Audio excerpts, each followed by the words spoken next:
Hi there, my name is Katrina Khan Roberts, and I'm an environmental professional and ocean literacy advocate. And I have created the character Katrina, the Trinidad and Tobago mermaid, for Katrina's Marine Minded Network. And yes, I love mermaids, and I thought that it was a great way to impart ocean literacy and knowledge and advocacy. Because who wouldn't, who would fail to remember what a mermaid told them to remember about the ocean and how to protect it, right? So I am here today to speak to you all on ocean literacy. And so I'm sure all of you are wondering what is ocean literacy. So I'm going to give you a minute to think about what is ocean literacy to you, and then we can dive in.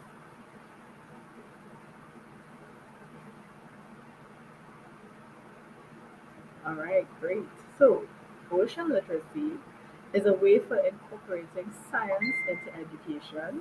So, it's a way to ensure that you have the actual knowledge of a topic um, that is going to help you make responsible decisions in the future. Because if we don't have educated um, understanding of a certain topic, how can you ever seek to make things better for our future? So, simply, ocean literacy is an understanding of the ocean's influence on you and your influence on the ocean. So, it is very difficult sometimes for us to understand just how important the ocean is to our daily life as humans on this planet. The ocean has shaped every aspect of life on this planet. So I like to give this analogy. If you think about the earth as a bubble, right? When you blow bubbles, you think of this beautiful shining orb. We are in the perfect zone in the solar system to have life. The only thing really that's entering are cosmic rays, solar energy, and those kinds of things. But that bubble, nothing is really escaping from that bubble into the space.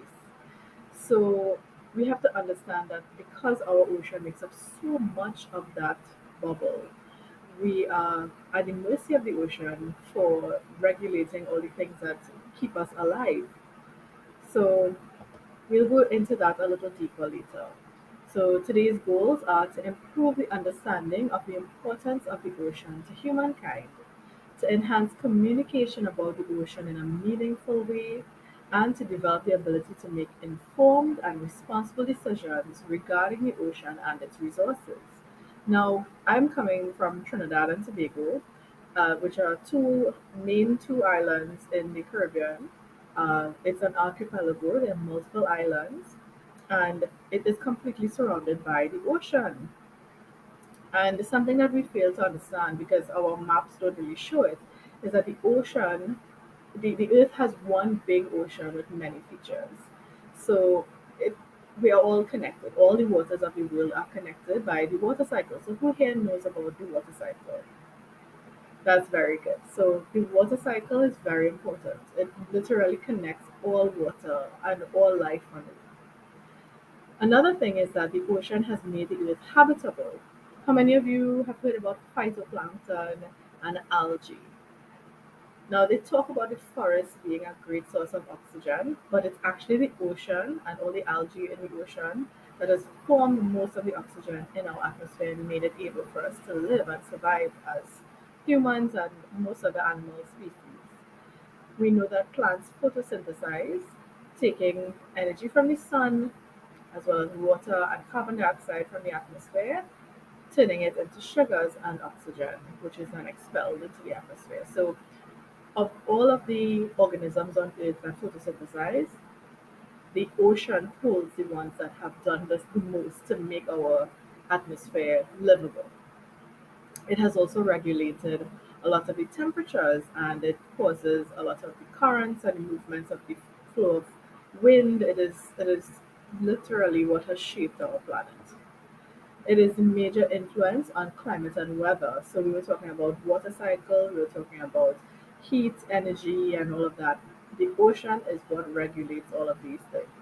Because water has the ability to absorb a lot of heat, if you look at the ocean on the whole, the average ocean temperature is 0 degrees Celsius. And as we have seen over time, because humans are, moving into more activity that brings heat into our atmosphere and then heat also into our oceans, it has changed the usual climate. So climate is a long-term weather. We know that weather is precipitation, the temperature and stuff on a short-term scale. But the climate has changed due to human activities and influences. And the ocean is super important because it is regulating all the changes that humans are making in this unnatural environment that we are creating. The ocean also supports a great diversity of life and ecosystems.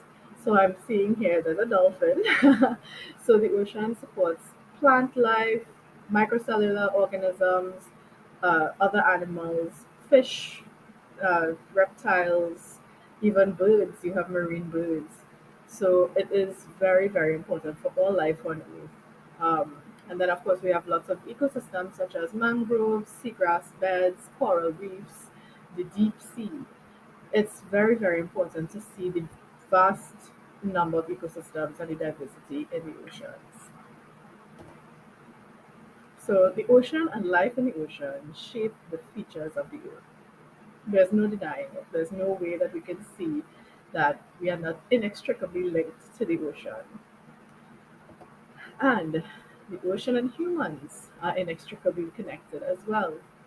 So in the background here, you see someone with a placard saying, "Raise your voice, not the sea level," because we are noticing more and more that our human activities over the past couple of centuries has changed our ocean, and you know, by extension, it has changed our own lives. Who here has felt the extreme heat or noticed the change in weather or change in seasonality? In Trinidad and Tobago, where I am, our rainy season and our dry season has shifted. We do not experience the same kind of temperatures or weather patterns that, say, my grandparents would have experienced. And so we are seeing these changes happening. We're seeing the sea level rise, especially on our small islands. We're seeing it happening where you get saltwater intrusion because the sea level is rising. You're getting erosion in certain areas, losing land and property to the ocean. Whenever there's a storm, you have storm surges, you have flooding, and of course, as you know, it will all come back to humans being affected by what we are doing into the environment. It's all a cycle. And lastly, the ocean is largely unexplored. So it's very interesting to see, that we are losing so much of the things that we don't even know exist in this world because we are doing all these activities without enough research being done, without any exploration being done. So we're actually not sure how much life we're losing because of the changes that us humans are doing, without really thinking about anything else. We're just thinking about our own uh, domination of the world. I would say I wouldn't say it's survival anymore.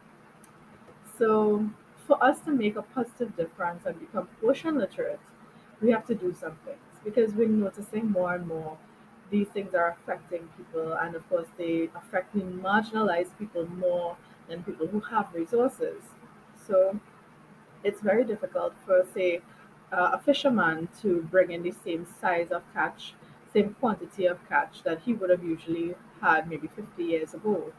You're seeing animals that are either ill, malnourished, going through some sort of genetic disease. Some of them have mutations.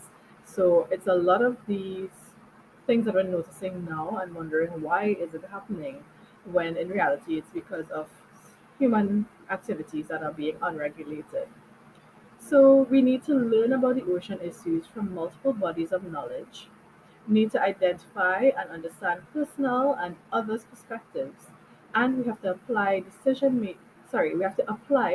making processes to complex issues that affect personal, community, and global well-being. Now, many of the actions that humans are taking is not like it's just you and me. It's the larger corporations, it's the oil and gas industries, it's the big ticket government organizations that are making decisions. that affect everyday people like us. So it is very difficult to it's very difficult to make positive change if we continually guide ourselves by greed or capitalist notions of, you take what resources you have and you use everything, and then when it's gone, then we figure out what to do next. So it is really something that we have to look at, doing a just transition away from the way that we are currently functioning, and hopefully, we would have a better future where everyone will be working together. Decision makers and the community will be listening to each other, so that we can grow forward in sustainable future resource building and sharing. So as I was saying, we have to look through a few different lenses. So, as you'll see, I'm wearing glasses, right? So, we just say that it's, the way that you perceive the world, it's very important. And the way to make the best kinds of decisions is to have multiple perspectives. So, we want to have the scientific perspective. Science allows us to understand a lot of what we would not understand of our own volition. Scientists use different methodologies, and you have a process by which you can figure out if things are a certain way or not. And over time, scientific advances and technology have shown different things. So, for example, we now know, compared to in the 80s, we now know that climate change is the human caused change in climate. We have climate variability, which is a natural change, which could have been from volcanic eruptions, which would have blocked out the sun, causing a global cooling, and then, of course, would have triggered possibly ice ages and other things. But because of human activities in the past, I can't remember how many years, but since the Industrial Revolution, we have seen from the scientific perspective that it is human change that is causing this overall climate change that we're experiencing now. There's a vast heating of the world, and of course, the impact on the ocean is very terrible. We also have to see the historical perspective. So, with the science, we also have to see from the first people's perspective. So we all know, in at least in this part of the world, about our colonial past, where the first peoples, the indigenous peoples, were wiped out. We don't have many records left of their traditional methodologies, how they were the custodians of this land. Remember, humans, we're just here for a little while, we're just another species on this planet, but we have somehow convinced ourselves that we own the land that we live on and we own the resources that we have. But the historical perspective shows us that the indigenous peoples worked with nature and nature's cycles. You have to be able to understand from their perspective of protecting nature in order to protect ourselves, harnessing the power of nature in order to survive comfortably in this world.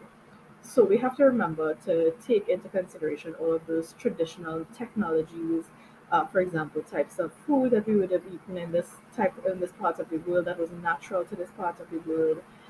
So there's a lot to think about with the historical perspective. And then, of course, we have to know what the colonizers have done exactly, how they've diluted and changed our land, our water, how they would have captured the resources and changed it. And so we can then learn from whatever was done and hopefully do better in the future. We also have to remember the geographic perspective. Because of the latitude, longitude, the type of geography we have, the geology of the soil, the type of topography, all of those things affect the decisions that we can make in terms of harnessing our resources.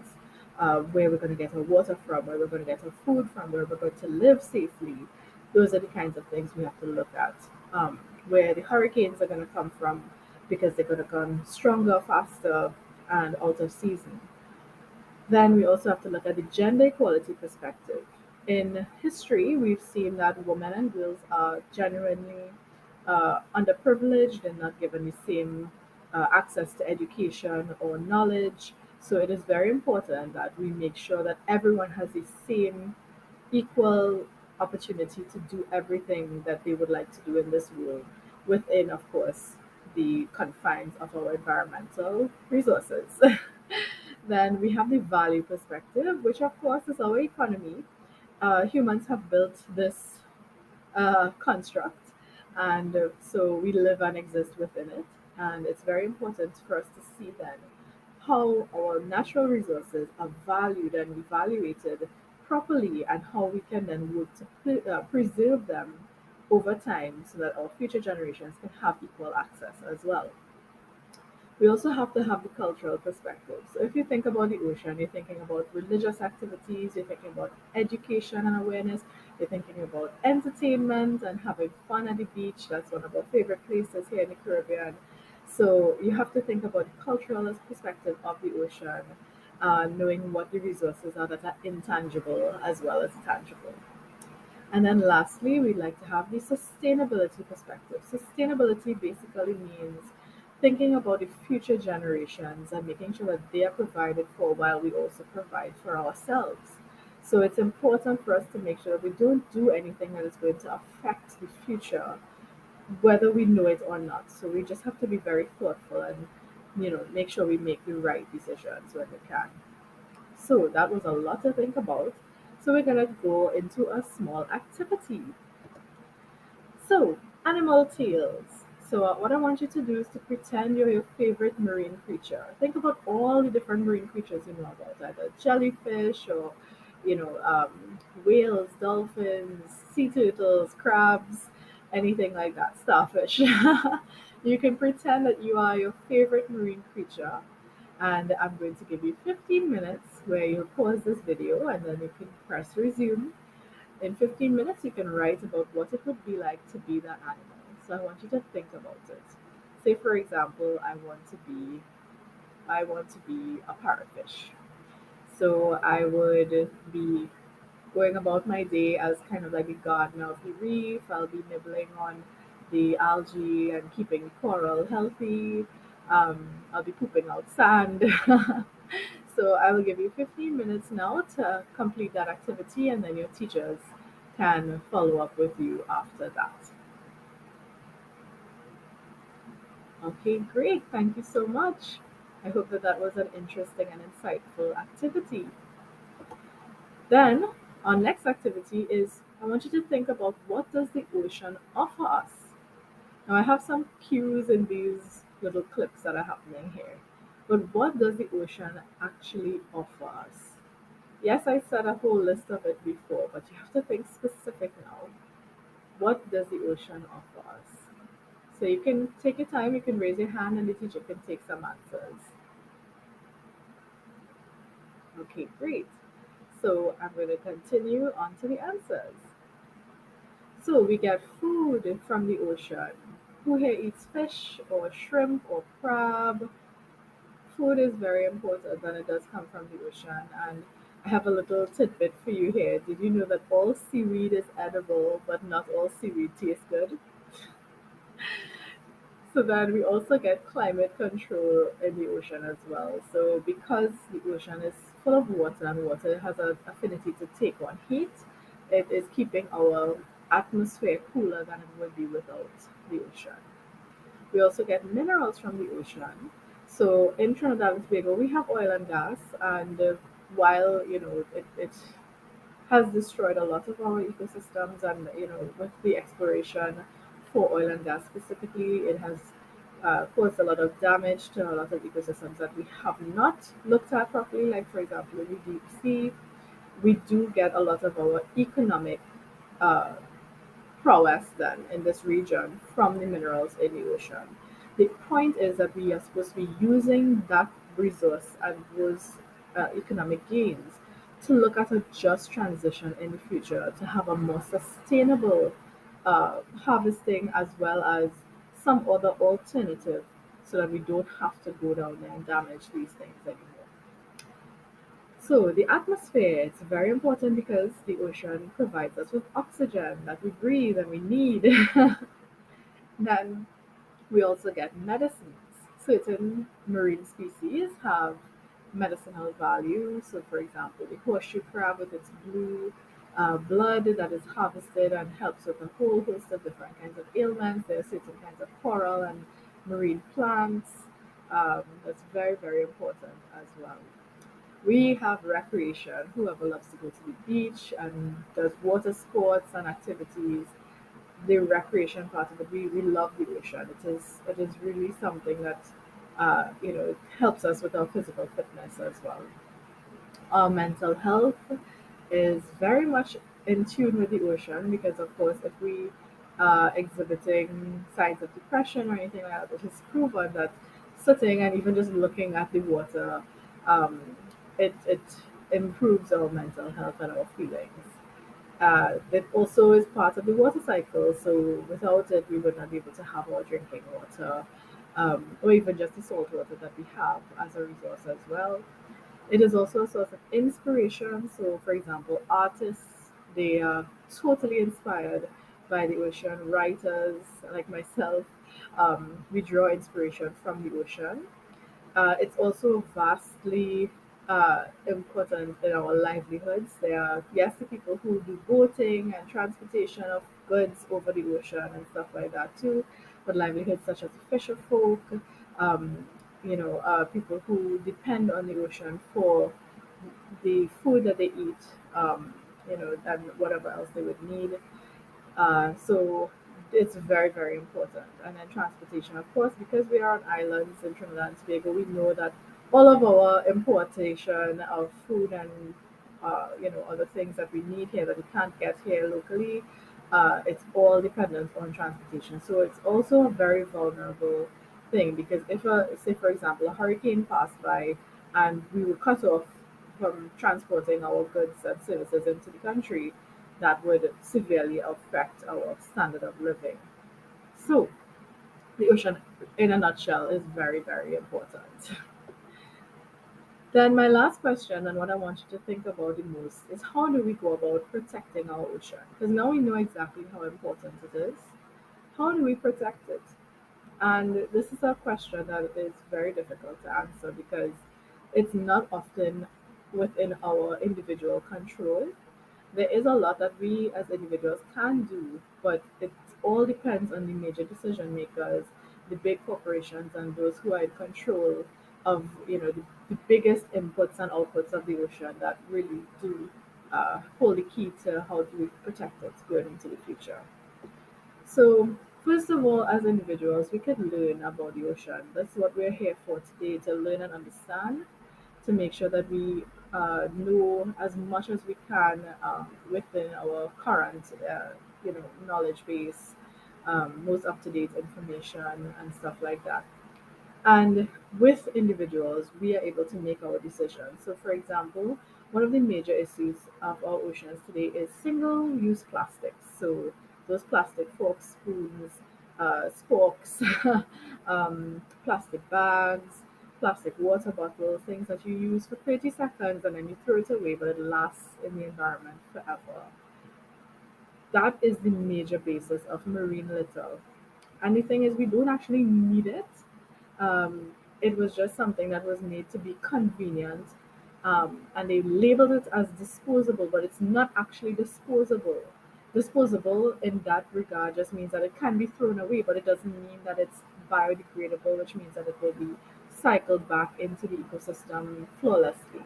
So those plastics are going to stay in the environment forever. They don't go away, and that can affect the food chain. We have been finding plastics in our food, in our bloodstreams, because of the amount of time it has been persist- persistent. So it is very scary, and so we have to make decisions in our daily lives to say, okay, I'm going to prefer to use a glass bottle that can be recycled indefinitely forever instead of using a plastic bottle. Or if I am forced to use this plastic bottle, because we know plastic is useful, so plastic is useful for sanitation, yes.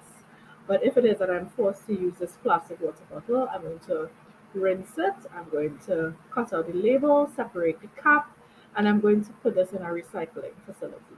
And you have to make sure you know that it's actually a recycling facility and not just a facility that's going to crush it and send it abroad to be processed elsewhere. It's very difficult to make these kinds of decisions and change the status quo, the way that things have been going forever in our perspective, right? But you have to remember that we survived without these things. These were things that were made to be societal norms which doesn't really make sense if you look at it in the big scheme of things. So, with those changes, uh, we hope to make individual changes. But the biggest changes that we can make is to lobby our governments to make the real decisions, like stopping fossil fuel companies or at least creating a just transition. Maybe not stopping it overall outright, but making sure that the money that is being generated from it goes into research and understanding and implementing future energy projects that can replace the fossil fuel industry because we know that it's a non-renewable resource. So are we going to wait until the oil and gas runs out and then say, oh no, what are we going to do next? We have to start thinking about these things yesterday. So if we lobby our governments to change our legislation to protect the environment and the people, to make sanctions against these companies that are actually doing the worst parts of the impact to the ocean. We have to make sure that it's not about polluter pays principle only, where the money that the polluter pays, where does it really go? um, it's definitely not being used to help the environment. So if we don't do what we're supposed to do and protect the actual ecosystem that we're in, we are going to have a bigger problem that we will not be able to undo in the future. And then, of course, with all these changes, you have to monitor, reevaluate if we see that nothing is working. And that is basically the way that we have to go. It is a big, big challenge. It's not something that could be done overnight, but we really have to start thinking about it uh, in order to protect ourselves in the future.